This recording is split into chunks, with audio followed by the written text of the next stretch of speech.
After the fire incident, silence fell upon the small village like a heavy shadow.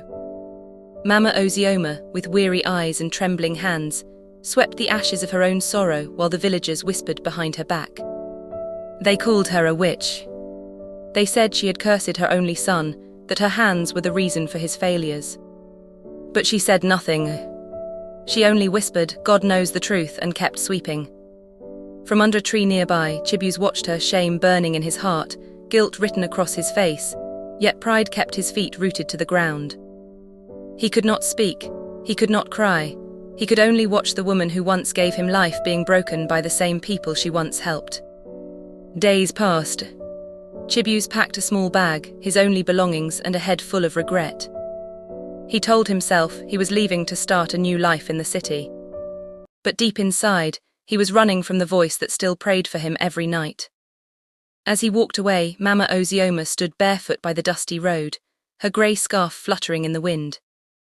She raised her trembling hands and whispered softly, "May the road guide my son back to the truth." And the wind carried her words away. The road to the city was long and rough. Chibius sat quietly in an old bus, watching the rain fall against the window. His heart was heavy with memories he wished to forget. Beside him sat an old preacher who looked at him and said, "My son, sometimes the curse we run from is only a blessing we refuse to understand." Chibius smiled faintly, pretending not to care, but those words sank deep into his heart. For the first time in a long while, his heart whispered a name, Mama. Night came. Chibius sat alone in his small city room.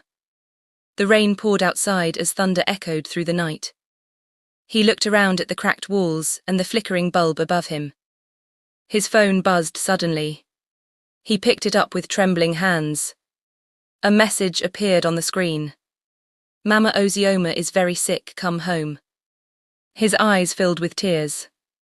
He clutched the phone to his chest, sobbing quietly. Beside him lay an old photograph of him and Mama, half burnt yet full of memories. He fell to his knees and whispered, "Mama, please don't go before I say I'm sorry." But miles away in that same quiet village, Mama Ozioma lay weak on her mat, staring at the door as if waiting for her son to return. A faint smile touched her lips and then silence. Click the subscribe button and stay tuned for more interesting stories and the next chapter.